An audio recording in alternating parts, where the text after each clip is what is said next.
हाँ, नमस्कार। आज हम पूरी ओडिशा से आई एक बहुत ही दुखद खबर पर गहराई से बात कर रहे हैं। 29 जून 2025 भगवान जगन्नाथ की विश्व प्रसिद्ध रथ यात्रा का दिन। लाखों लोगों की आस्था, उत्सव। लेकिन यह दिन एक भयानक त्रासदी में बदल गया। हमारे पास इस घटना से जुड़े कई सूत्र हैं, जैसे चश्मदीदों के बयान हैं, प्रशासन की तरफ से जो बातें आई हैं वो हैं, और मौके की रिपोर्ट भी। तो इनसे समझने की कोशिश करेंगे कि उस दिन असल में हुआ क्या था। हमारा मकसद है इस पूरी घटना के अहम पहलुओं को सामने लाना। मतलब ये भगदौड़ कैसे हुई, फौरन क्या कदम उठाए गए और आगे क्या चुनौतियां दिख रही हैं। चलिए इस पर विस्तार से बात करते हैं। दिन की शुरुआत तो देखिए हजारों श्रद्धालुओं की भक्ति और जबरदस्त ऊर्जा के साथ हुई थी। लोग सुबह सुबह ही भगवान जगन्नाथ, बलभद्र और सुभद्रा की रथ यात्रा देखने के लिए जमा हो गए थे। माहौल बिल्कुल भक्तिमय था। हाँ बिल्कुल, सुबह का जो माहौल होता है वो तो एकदम अलग ही होता है, आस्था का सैलाब। लेकिन सुबह करीब 4 बजे गुंडीचा मंदिर के पास स्थिति अचानक बिगड़ गई। जी। चश्मदीदों का कहना है कि 2 ट्रक वो रथों के लिए जो तय इलाका था उसमें घुस आए। ट्रक प्रतिबंधित क्षेत्र में। हाँ, और उस वक्त वहां भारी भीड़ थी। ट्रकों को देखकर एकदम अफरा तफरी मची और देखते ही देखते भगदड़ शुरू हो गई। और ये भी बात सामने आई है कि वहाँ कोई प्रॉपर मतलब मजबूत बैरिकेडिंग नहीं थी। सही कह रही हैं। बताया जा रहा है कि बैरिकेडिंग नाकाफी थी या थी ही नहीं उस खास जगह पर। और इस दर्दनाक हादसे में 3 लोगों की जान चली गई, जिनमें 2 महिलाएं थीं। ओह। और 50 से ज्यादा लोग घायल हुए। कई की हालत तो अभी भी गंभीर है। बहुत दुखद। और इसके फौरन बाद ओडिशा के जो मुख्यमंत्री हैं मोहन चरण मांझी, हाँ, उन्होंने एक्शन लिया। मतलब दुख तो जताया ही, लेकिन फौरन जांच के आदेश भी दिए। और शायद सबसे अहम बात, 2 सीनियर पुलिस अधिकारियों को, डीसीपी विष्णु चरण पति और पुलिस कमांडेंट अजय पाढ़ी, उन्हें निलंबित भी कर दिया गया। निलंबन तो हुआ है, लेकिन क्या ये काफी है? मतलब अक्सर ऐसे हादसों के बाद जांच होती है, वादे होते हैं, पर जमीनी हकीकत नहीं। सवाल बिल्कुल जायज है। मुख्यमंत्री ने सख्त जवाबदेही का वादा तो किया है, और ये दिखाता है कि प्रशासन इसे गंभीरता से ले रहा है, खासकर इतने बड़े धार्मिक आयोजन में ऐसी चूक। लेकिन हाँ, असली परीक्षा तो ये है कि जांच में क्या निकलता है और भविष्य के लिए क्या ठोस कदम उठाए जाते हैं।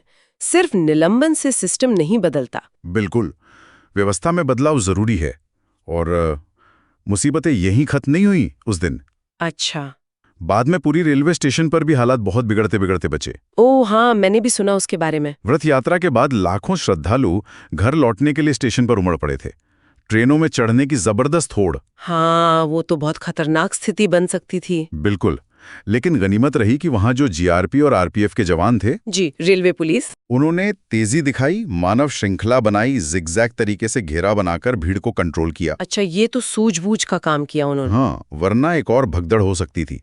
हालांकि वो गर्मी और भीड़ का दबाव इतना था कि कई लोग बेहोश जरूर हो गए। ये भी एक चुनौती है। खैर, इन सब त्रासदियों और चुनौतियों के बीच भी रथ यात्रा से जुड़े जो मुख्य धार्मिक अनुष्ठान थे वो जारी रखे गए। हाँ, जैसे अड़प मंडप बीजे। जी, जिसमें रथों को सफलतापूर्वक खींचकर गुंडीचा मंदिर तक ले जाया गया, वो पूरा हुआ। और बन कलागी अनुष्ठान भी, जिसके लिए सार्वजनिक दर्शन करीब 5 घंटे बंद रखे गए थे। तो एक तरह से आस्था और सुरक्षा के बीच संतुलन साधने की कोशिश। शायद यही कोशिश थी, दिखाना कि परंपरा भी चलेगी लेकिन सुरक्षा चिंताएं भी हैं। और इन सब के ऊपर एक और चिंता है मौसम की। हाँ, वो भी है। मौसम विभाग ने पुरी समेत राज्य के 15 जिलों के लिए ऑरेंज और येलो अलर्ट जारी किया है। मतलब भारी बारिश, बिजली गिरने, हाँ, और ओलावृष्टि की भी चेतावनी है। तो जो लाखों श्रद्धालु अभी भी वहां हैं या रास्ते में हैं, और प्रबंधन के लिए भी ये एक और बड़ी चुनौती है। बिल्कुल। और ये पूरी घटना कुछ बहुत बुनियादी सवाल खड़े करती है। जैसे? सबसे पहला तो यही कि वो ट्रक उस प्रतिबंधित क्षेत्र में पहुंचे कैसे। मतलब क्या प्लानिंग में कमी थी, बैरिकेडिंग क्यों नहीं थी, या फिर वाहनों की आवाजाही पर कंट्रोल क्यों नहीं था। चूक आखिर हुई कहाँ? हाँ, ये सवाल तो सबसे अहम है कि आखिर ये हुआ कैसे। और अगर हम इसे थोड़ा बड़े नजरिए से देखें तो सवाल ये भी है कि क्या भारत में इतने विशाल धार्मिक आयोजनों के लिए हमारी जो मौजूदा भीड़ प्रबंधन प्रणालियां हैं, जो क्राउड मैनेजमेंट सिस्टम्स हैं, क्या वो वाकई काफी हैं? ये एक बड़ा सवाल है। क्या हमें इन आयोजनों की प्लानिंग और मैनेजमेंट के तरीकों पर फिर से सोचने की जरूरत नहीं है? पुरी रथ यात्रा में हुई इस दुखद घटना, उसके बाद रेलवे स्टेशन पर जो हुआ, प्रशासन की प्रतिक्रिया और मौसम जैसी चुनौतियों पर बात की। ये हादसा एक बार फिर आस्था और सुरक्षा के बीच उस बहुत नाजुक संतुलन की याद दिलाता है। जी। और ये सिर्फ तत्काल जवाबदेही या जांच का ही मामला नहीं है। सोचने वाली बात यह है कि भविष्य में ऐसे बड़े और भावनात्मक रूप से इतने महत्वपूर्ण धार्मिक आयोजनों को हम और सुरक्षित कैसे बना सकते हैं। मतलब किस तरह के सिस्टेमिक बदलावों की जरूरत है ताकि लोगों की आस्था भी बनी रहे और उनकी जान भी सुरक्षित रहे।